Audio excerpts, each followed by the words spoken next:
So Tom, how was your week in Minnesota? Well, I have a head cold. I'm about 70% deaf, and I feel like I'm jet lagged from that overnight drive back. I can't wake up. Isn't the coffee helping? This is my 7th cup. 7th? Yeah. Externally, it may appear that I'm about to slip into a coma, but on the inside, it feels like my heart is a metal wheel being propelled by a hamster on a 3-day meth tweak. Tom, maybe you should go home. I can't. Got to get ready for the insiders. It's the bye week. There's still work to do. There's a lot of season left, and I mean, look at my desk. Got to get this cleaned up. On your side of the street? So have you finished writing the script? No. I think we'll just end it here.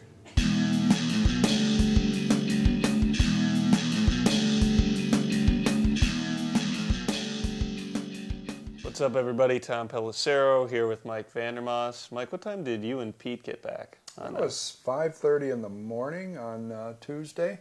You know what? I was just thinking, you got to be like the luckiest guy in America. You got to spend a week in Minnesota where the Brett Favre saga was just at the height of craziness. I mean, how many people would kill to have your job? I don't even know what a proper response would be to that. Mike, you were at the game. What do you take out of this? The Packers lose 30-23. Clearly you're in the game, but it didn't feel like the Packers really were in the game as much as they were, if you know what I mean. I know what you mean.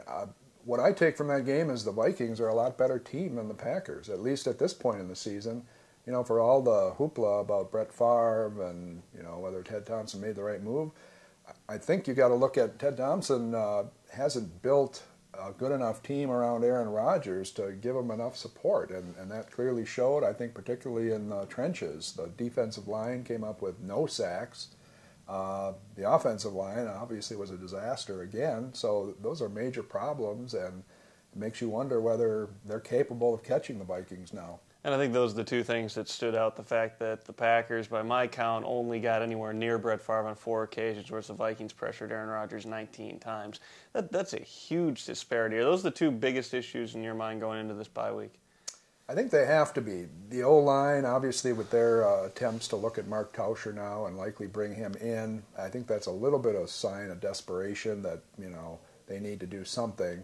Tauscher seems to be maybe a quick fix, although I don't know how soon it'll be before he's ready to step in and be a starter. But I think eventually this season he will be in the starting lineup.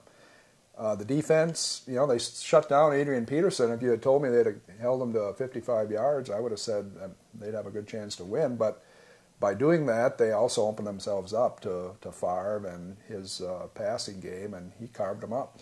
Now, coming into this season, a lot of people, both locally and nationally, thought the Packers were going to be a very good football team. Some people nationally had them going to the Super Bowl. You picked them 11-5. I picked them 10-6. We both thought they would win the division.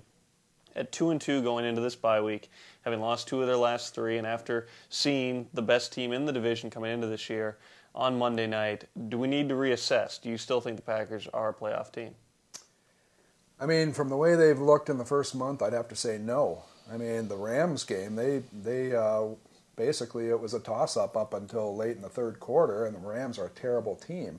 I mean, the Packers aren't playing up to anybody's expectations now. If they continue this, they aren't going to make the playoffs. Now, am I saying they can't turn it around? I guess I'm not willing to say that yet, but I mean, it doesn't look good at this point for them catching the Vikings. I think Minnesota is clearly superior. No, I will say this. There's no reason they shouldn't come back from the bye and beat 2 bad football teams before they get Minnesota on their home field. Minnesota's got to play Pittsburgh and Baltimore. In between, we could be right back here less than a month from now in the same situation with another game between these two teams for the NFC North lead.